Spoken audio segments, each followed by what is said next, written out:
5번 에스핑 앤더슨의 복지국가 이용에 관한 설명으로 맞는 것은 복지국가 이용은 탈상품화, 계층화를 기준으로 삼았다. 에스핑 앤더슨은 무조건 나오면 탈상품화하고 계층화를 무조건 머릿속에 외워두십시오. 딱 떠오르게. 에스핑 앤더슨 니꼬르 탈상품화하고 계층화. 이것은 니꼬르가 성립된다. 그렇게 외워두시면 되겠습니다. 자유주의 복지국가는 자산조사에서 공공부조의 비중이 큰 국가이다.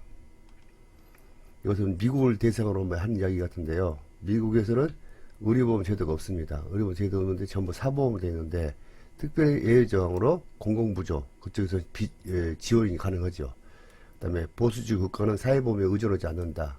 이건 100% 사회보험에 의존하고 있죠. 독일이나 프랑스 같은데. 사회민주주의 복지국가는 보편적 원칙과 사회권을 통한 탈상품화 효과가 크다. 예, 그렇습니다. 스웨덴 사회민주주의 국가에서 가장 복지가 잘 된 데가 사회민주 복지국가거든요. 그래서 스웨덴이나 뭐 덴마크. 그래서 이번에 정답은 3번이 되겠습니다.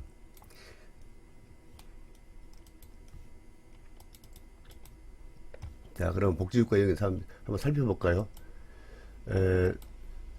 탈상품화 수준, 그 다음에 특징, 예를 들어볼게요. 사회민주주의에서는 탈상품화가 매우 높다. 그래서 뭐냐면 모든 국민의 보편적 복지를 제공하고 있다. 대표적인 나라는 스웨덴과 덴마크. 그래서 이 나라는 모든 것을 전 국민은 모든 것을 무료로 해주죠. 국가에서. 그 대신 세금도 어마어마하게 띄죠. 그렇기 때문에 이런 나라에서는 아이들과 노인들의 천국이라고 하죠. 자, 보수주의 조합주의. 이것은 중간기가 탈상품화가 보면 봤을 때 중간 정도 되고, 여기는 예를 들면 복지 수준은 높지만 보편적 복지를 제공하지 않는다. 여기서 탈상품화가 뭐냐면 내가 놀고 있어도 돈을 준다는 얘기죠. 뒤에서 자세히 설명하겠지만 일단 직장을 다니다가 어떤 교통사고를 해서 직장을 못 나가게 됐어요. 그러면 어떻게 해요? 돈이 없어서 생계를 유지 못 하잖아요. 그럼 거기서 국가가 다 되는 거죠. 그래서 탈상품화 가장 높은 나라는 사회민주주의, 덴마크, 스웨덴이고요. 그 다음에 중간은 독일이나 프랑스. 그 다음에 자유주의는 주로 어디는 미국을 말하거든요. 탈상품화라는 것은 굉장히 낮아요. 이 사람들 일을 안 하면 돈을 안 주죠. 그래서 미국에서는 가장 힘든 거 뭐냐? 의료보험 제도. 의료보험 제도는 한 번 아프면 그 집안은 끝장납니다. 가난한 사람 아주 끝장나요. 그래서 우리나라 유학생들이 미국에서 비행기 타고 와서 여기서 치료받고 다시 미국으로 가죠. 자, 특징을 보면 복지 서비스가 시장에서 판매된다. 이거 시장이라고 하니까 좀 어려운데 직장이라고 말을 바꿔서 하면 금방 이해가 되죠. 복지 서비스 받으려면 직장에서 내 노동력을 해야 한다. 그러나 극도로 가난한 사람에게는 복지 급여를 제공하고 있다.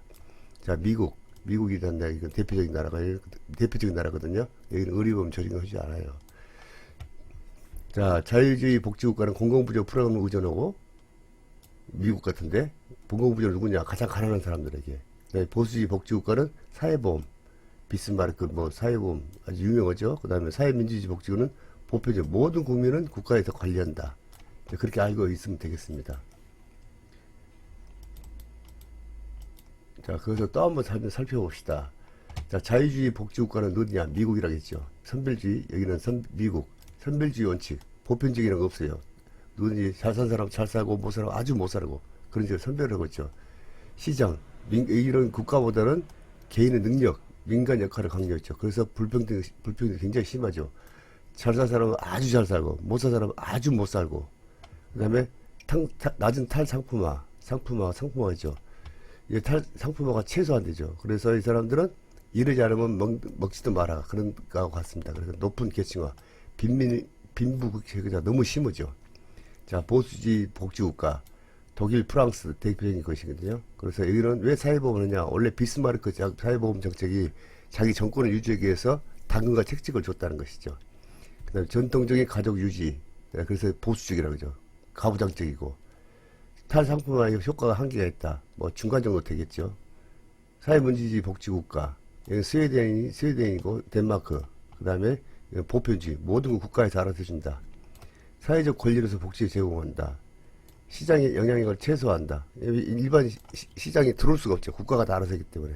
그 다음에 높은 상품화.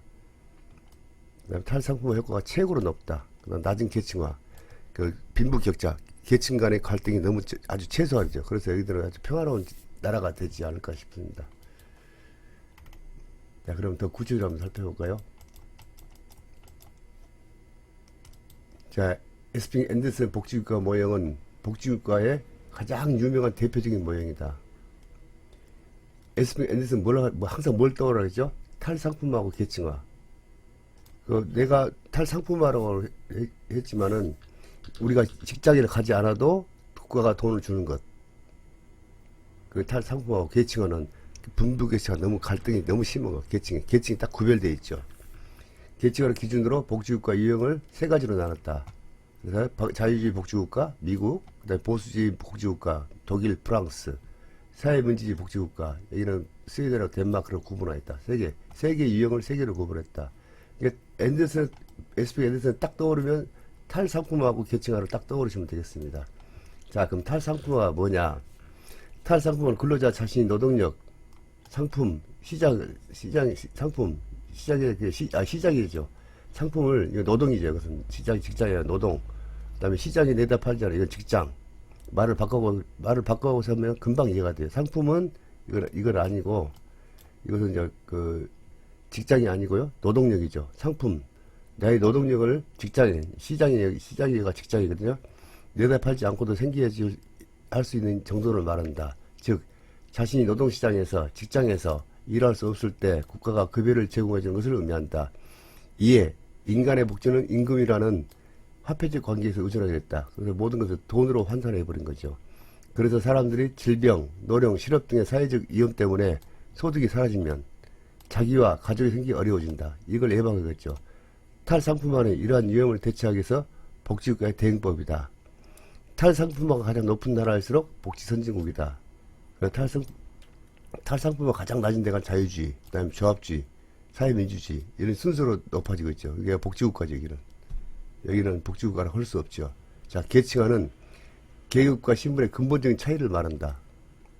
예를 들면 공공부조나 선별적 복지에서 나타난다. 아까 우리가 앞에 자유주의 국가, 민주주의, 미국이라고 했죠. 거기 선별주의고 민간 중심이 되고, 그 다음에 정 어려운 사람들에게 공공부조를 해준다.